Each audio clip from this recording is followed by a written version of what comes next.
Welcome, everyone, to today's deep dive. I actually want to start off by extending a very warm welcome to you, the listener, along with a divine blessing for your day and for your entire week ahead.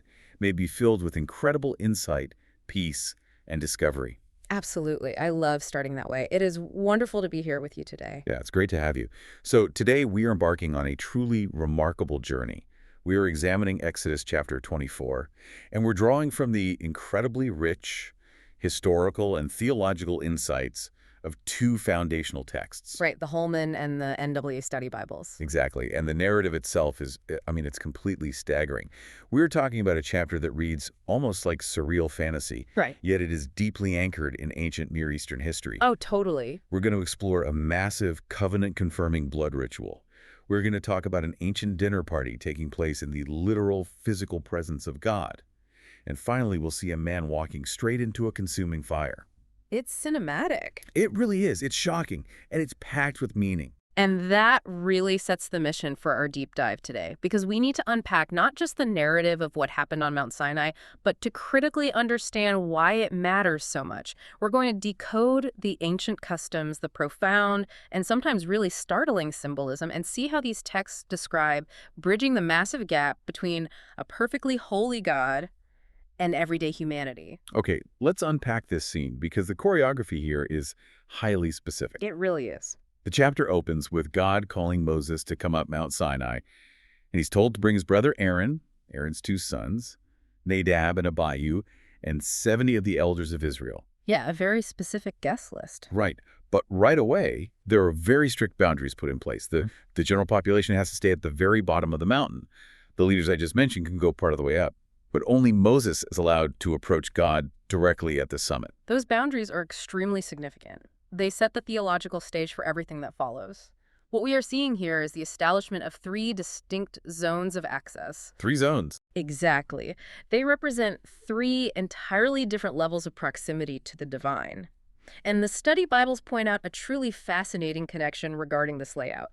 This entire spatial setup on the mountain is actually a living blueprint. A blueprint. Yeah, it's a prototype for the physical tabernacle that the Israelites are going to be commanded to build very shortly. Oh, wow. So if the mountain is the blueprint, that means they were physically walking through the layout of their future religion right there on the rock. That's exactly it. And how does that map out exactly?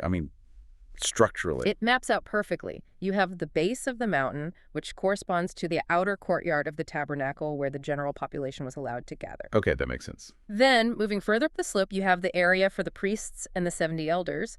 This perfectly mirrors the holy place, an area of closer proximity reserved exclusively for appointed leaders. Right, the middle tier. Yes. And finally, the very peak of Mount Sinai, wrapped in that thick cloud where only Moses is permitted to go, acts as the prototype for the Holy of Holies. The most sacred space. Exactly. It's a brilliant spatial representation of holiness. The closer you get to the unfiltered presence of God, the stricter the requirements become, and fewer people are allowed to enter. You know, the text also specifically mentions that the leaders who are allowed partway up are commanded to worship or bow down from a distance. Feels a bit paradoxical to me. How so? Well, you receive this incredibly exclusive invitation to climb the mountain of God, but the moment you get there, you are told to keep your distance. I get that. To our modern sensibilities, it definitely seems a bit cold or contradictory. However, it aligns perfectly with the cultural context of the ancient Near East. Oh, really? Yeah, the commentaries highlight that prostrating yourself from afar was an ancient, universally recognized custom for showing immense respect and submission to a superior. There's a great parallel in Genesis 33:3. Oh, with Jacob and Esau. Yes. Jacob bows to the ground 7 times as he approaches his estranged brother Esau from a distance. That's a great connection. By bowing from afar on the mountain slope, these 74 leaders are acknowledging the absolute majesty and the terrifying holiness of the king they are approaching. They are saying, essentially, we know we do not deserve to be this close. That really changes the tone of the scene. So after receiving these incredibly strict instructions, Moses wakes up early the next morning to essentially formalize this agreement between God and the people. Yeah. He builds an altar at the foot of the mountain, and then he erects 12 stone pillars. Right. Is he just building a grand monument, or is there a specific significance to the number 12 here? The number 12 is highly intentional. It represents the 12 tribes of Israel, and the Holman notes provide a wonderful layer of context for those stones. What do they say? They note that these 12 pillars served as what we might call silent witnesses to the people's participation and their agreement to the covenant. Silent witnesses. I like that phrase. And this wasn't a new concept for them at all. Setting up stone monuments to bear witness to a treaty, a vow, or a boundary was a deeply established practice in their world. Right, like an ancient notary public almost. Exactly. We see it with Jacob and Laban when they make a tense pact in Genesis 31, and we will see it later when Joshua sets up stones after crossing the Jordan River. These pillars act as permanent physical reminders of the spiritual commitment the 12 tribes are making on that specific day. So the stage is literally set. Moses then comes to the people and tells them all the words of the Lord. And the people respond with one unified voice, saying, "Everything the Lord has spoken, we will do." A huge promise. Sounds like a massive blanket statement. But the commentary suggests all the words refers to a very specific set of rules, doesn't it? It does. The study notes clarify that all the words refer specifically to the Ten Commandments, which we find a few chapters earlier in Exodus 20, along with the additional statutes and ordinances given right after them. So it's not just the Big Ten. No, not at all. Those additional laws detailed exactly how their society should function. They covered everything from property rights to resolving civil disputes. This isn't just a vague, emotional promise to try and be good people. They are agreeing to a highly detailed, comprehensive legal and moral framework. Exactly. I noticed the commentary kept emphasizing the specific Hebrew word used for commandment here, the word mitzvah. Yes, mitzvah. Why is that distinction so important for understanding the weight of what they are agreeing to? Mitzvah is a pivotal term in the Old Testament. It derives from the root verb siwa, which means to direct or to command. It is used a staggering 184 times in the Old Testament. Wow, 184 times. Yeah, so it's everywhere. Yeah. And it's crucial to understand that a mitzvah carries the heavy, unyielding force of an obligation or a duty for the receiver. Not just a suggestion. No, it is not a helpful tip for a better life. It is an absolute binding directive. So by saying we will do everything, they are basically putting their heads into a yoke. They are locking themselves into this structure. Exactly. It dictates the entire trajectory of their relationship with God. The fulfillment of a mitzvah brings divine blessings, while the breaking or ignoring of it brings severe consequences or curses. High stakes. It's very high. When the Israelites accept these terms, they are taking on the yoke of the mitzvah in its entirety. They understand the gravity of the legal contract they are signing. Here's where it gets really interesting scene-wise. Because to seal that massive legal agreement, Moses does something that is honestly pretty intense for modern readers. It's very graphic. He sends young men to offer sacrifices on that altar he built. The text says they offer burnt offerings. It actually uses the word holocausts and peace offerings of oxen or bulls. I want to pause right there. Good idea. The word holocaust obviously carries a very heavy, horrifying modern connotation for us today. What did that mean in this ancient biblical context? That is a very important distinction to make. In the ancient biblical context, particularly when translated from the Greek Septuagint, a holocaust simply meant a sacrifice that was wholly burnt or entirely consumed by fire on the altar. Meaning nothing was left over. Right. Unlike other sacrifices where portions of the meat were kept for the priests or the worshippers to eat, a wholly burnt offering was given completely to God, leaving absolutely nothing behind. It symbolizes a total, holding nothing back dedication. And the peace offerings? The peace offerings, on the other hand, represent communion and fellowship. The meat from peace offerings was actually eaten by the worshippers, symbolizing a shared meal with the divine. So you have dedication and fellowship side by side. Exactly. But then the ceremony takes a wild turn. Moses takes the blood from these sacrificed animals and puts half of it in large bowls. The other half he splashes against the altar. He reads the Book of the Covenant aloud so everyone hears the terms again. And finally, he takes those bowls of blood and throws the blood directly onto the people. It's quite an image. Imagine going to a church service today to sign a contract, and the pastor just starts flinging warm bull blood on the congregation. People would be running for the exits. They absolutely would. It is a jarring, visceral image. But to understand it, we really have to look at the profound ancient symbolism of these actions. What's the core of that symbolism? Well, in the ancient world, blood represented life itself. By taking the blood from a single sacrifice and throwing half on the altar, which represents God, and the other half on the people, Moses is symbolizing a total unbreakable union between the two parties. They share the same blood now. They are literally being bound together by the exact same life force. This is the moment God is formally constituting them as a kingdom of priests and a holy nation. That's beautiful, but also terrifying. It is. Furthermore, the blood signifies cleansing and atonement. It's an unmistakable reminder of the life and death seriousness of this pact.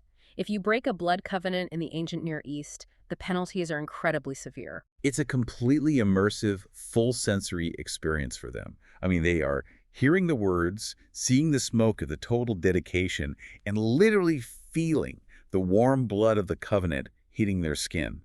There's no way you walk away from that mountain forgetting what just happened. No way at all. And if we connect this to the bigger picture, this specific moment is one of the most important foundational stones for the entire New Testament. How so? The NAA study notes point out that Jesus intentionally echoes this exact visceral moment during the Last Supper. When Jesus lifts the cup in Matthew 26:28 and says, "This is my blood of the covenant, which is poured out for many," he is directly linking the Christian practice of communion right back to this ancient Old Testament peace sacrifice. Well, wow. I never put that together so directly. He is declaring a new binding union, a new cleansing, and a new fellowship meal between God and humanity. That connection is fascinating. Yeah. You have an ancient desert ritual echoing thousands of years later in a dining room in Jerusalem. It's incredible. And that actually brings us right into the next scene on the mountain, which is perhaps the most mind-bending of all. The dinner party. Yes.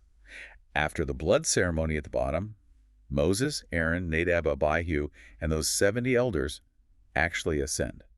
The text states plainly that they saw the God of Israel. Right. It describes the space under his feet as looking like a pavement made of sapphire, as clear and brilliant as the sky itself. Then they eat and drink in his presence. It's the ultimate ancient dinner party. It really is. But my immediate thought reading this is a theological problem. How is this possible? Later in the book of Exodus, in chapter 33, God explicitly tells Moses, "No one can see my face and live." It is a stunning paradox. How do we reconcile these mortal leaders seeing God and sitting down for a meal without being destroyed? Right. How did the commentaries explain it? The commentaries provide excellent theological nuance here, explaining that this was a partial vision, not a full unveiling of God's complete, unshielded glory. So they're looking at his feet, basically. The description is very localized to the pavement. Precisely. They are looking at the foundation of where he stands, not gazing into his face. Even then, human language completely strains to capture the reality of the divine. You can tell the writer is struggling to explain it. Yeah, the author has to rely on comparisons to the most brilliant, beautiful things they know, like sapphire stone and the absolute clarity of a cloudless sky, to describe the indescribable. It's a desperate attempt to put the transcendent into human words. But even a partial vision of God should be terrifying for flawed humans. I mean, we just talked about them bowing from afar out of terror. Now they're eating a meal on a sapphire floor. What's fascinating here is the ancient political dynamic at play. We need to distinguish between a vassal treaty and a parity treaty. Okay, what's the difference? In the ancient world, a vassal treaty was a contract between an incredibly powerful conquering emperor and a weak subordinate king, the vassal. If a lowly vassal was somehow brought into the direct, unshielded presence of the great emperor, the expectation was sheer terror. They wouldn't just pull up a chair. Exactly. The vassal would gesture to ask for their own death or removal, acknowledging their utter unworthiness to be there. But a parity treaty was different. That was a treaty between equals, marked by shared meals and mutual respect. But Israel and God are definitely not equals. This is the definition of a vassal dynamic. Exactly. That is why the biblical text makes a very specific point to note that God did not stretch out his hand against them. Oh, meaning he didn't strike them down. Right. Instead of the destruction they fully expected as unworthy vassals, they receive incredible divine favor. God treats them with the intimacy of a parity treaty. That's amazing. In the ancient Near East, sharing a meal was the ultimate, universally recognized sign of sealing a covenant of peace. We see this earlier in Genesis when Isaac and Abimelech make a treaty and immediately hold a feast. So it's a fellowship meal. Yes. By eating and drinking on that mountain, these 74 men are partaking in a fellowship meal in the very throne room of the divine. God is extending unimaginable grace, creating a picture of perfect, restored communion between heaven and earth. That reframes the entire dinner party. It isn't just a neat miracle, it is a shocking display of mercy. A total paradigm shift for them. But the journey up the mountain isn't quite over. As if a sapphire dinner party wasn't enough, God calls Moses even higher. The final ascent. He tells Moses to come up to receive the physical stone tablets containing the law and the commandments. Moses prepares to leave the elders behind, and he takes Joshua with him. His right-hand man. Interestingly, the text refers to Joshua here for the very first time as his auxiliar, or his assistant. Moses leaves Aaron and Hur in charge of the base camp, telling them to handle any legal disputes among the people while he is gone. This passing of the baton, even temporarily, has deep contextual links. What do the commentaries say about it? They compare this moment, Moses leaving instructions with the older established elders like Aaron and Hur, while taking the younger ascending leader Joshua further up the mountain, to a familiar pattern in Genesis. Which pattern? It echoes Abraham leaving instructions with his older, trusted servants down below, while he and his son Isaac went up Mount Moriah. Oh, I see the parallel. It is a subtle foreshadowing. We are seeing the passing of a legacy, the training of the exact next generation of leadership in real time. Moses and Joshua head further up, leaving the elders behind, and then a thick cloud covers the mountain for 6 straight days. I try to imagine what it was like for the Israelites down at the bottom, just watching this ominous, dark cloud envelop the peak for almost a week. The psychological tension must have been immense. Finally, on the 7th day, God calls out to Moses from within the cloud. To the people watching from the base camp, the text says, "The glory of the Lord looked like a consuming fire resting on the mountaintop." This raises an important question, doesn't it? It definitely does. If the glory of God is a consuming fire, an element that radically destroys whatever it touches, how does a mortal man like Moses survive stepping directly into it? Right. He doesn't just look at it from a safe distance. He walks right into the cloud, into the fire, and stays there for 40 days and 40 nights. The answer lies in the concept of the invitation. The commentaries emphasize that Moses is the uniquely chosen, specifically invited representative of the people. He's not just wandering in. Exactly. Because he is operating under the direct divine call and is covered by the blood of the covenant we discussed earlier, the consuming fire of God's holiness does not destroy him. Instead, it envelops him safely. It changes from a threat to a shelter. The fire acts as a terrifying barrier to the uninvited, but it transforms into a place of profound revelation and intimacy for the one whom God explicitly calls. So what does this all mean? When we step back and look at the entirety of Exodus 24 through the lens of these study Bibles, we see a masterclass in how humanity interacts with the divine. We really do. We trace an incredible spatial journey. It starts with the people standing at a respectful, fearful distance at the bottom of the mountain. It moves to the severe, bloody sealing of a serious legal promise of obedience. The mitzvah. Right. Then it transitions into this incredibly beautiful, intimate fellowship meal on a floor of clear sapphire. And it finally culminates with one man trusting the invitation of God, stepping directly into a consuming fire and living to tell about it. It is a breathtaking progression. And as we wrap up our deep dive today, I want to leave you with a provocative thought to mull over on your own. Let's hear it. Consider the profound tension we have explored today. On one hand, you have the terrifying, unapproachable holiness of God, a consuming fire that requires strict boundaries and visceral blood sacrifices. On the other hand, you have the incredibly intimate, almost shocking invitation to sit, eat, and be in peaceful communion with that exact same divine presence. That tension is so real. It is. So how does understanding that ancient balance, the balance of deep, fearful reverence and beautiful, inviting intimacy, change the way you view the commitments, the boundaries, and the covenants in your own life today? That is a phenomenal question to carry with us. We want to thank you so much for joining us on this deep dive into Exodus 24. We hope it brought these ancient texts, these shocking cultural practices, and this incredible mountain journey to life in a brand new way for you. Until next time, take care, keep exploring, and remember, God blesses all you listeners. Goodbye.